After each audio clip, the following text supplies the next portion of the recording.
नमस्कार। धर्मराज व्रत कथा में आपका स्वागत है। बहुत समय पहले एक छोटे से गांव में राजन नाम का युवक रहता था। वह नेकदिल था, परंतु अक्सर दूसरों के साथ छल कपट करने वाले लोगों का शिकार बन जाता था। एक दिन गांव में खबर फैली कि पास के जंगल में रात के समय कोई अदृश्य शक्ति घूमती है। कई लोग डरकर जंगल में जाना बंद कर चुके थे, लेकिन राजन को रोज उस जंगल से होकर अपनी माँ के लिए दवा लानी पड़ती थी। एक रात जब राजन जंगल से गुजर रहा था, तभी अचानक चारों ओर गहरा सन्नाटा छा गया। हवा थम गई, पत्तियां भी हिलना बंद हो गईं। अचानक उसके सामने एक काले वस्त्रों में लिपटा हुआ अजनबी खड़ा हो गया। उसने गंभीर स्वर में कहा, राजन, तू रोज इस जंगल से निकलता है, क्या तुझे डर नहीं लगता कि यह मृत्यु का द्वार है? राजन कांप गया, लेकिन साहस करके बोला, मुझे माँ के लिए दवा लानी होती है, इसलिए डरते हुए भी आना पड़ता है। अजनबी रहस्यमयी हंसी हंसा और बोला, आज तुझे धर्मराज के दरबार बुलावा है।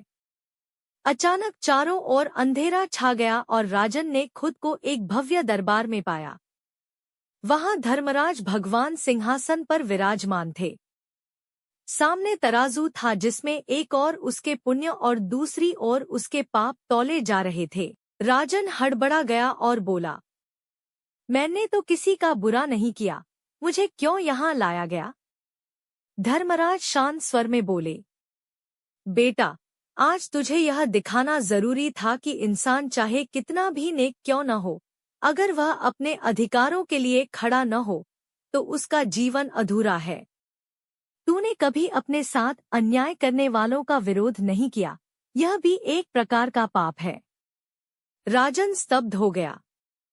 तभी धर्मराज ने मुस्कुराते हुए कहा, लेकिन तेरी माँ के प्रति सेवा, सच्चाई और ईमानदारी ने तेरे पापों को ढक लिया है।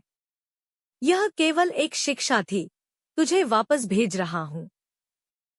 अचानक वह फिर जंगल के रास्ते पर लौट आया। उसकी हथेली में चांदी का छोटा सा तराजू रखा था, जो इस बात का प्रतीक था कि उसने वास्तव में धर्मराज के दरबार का दर्शन किया है।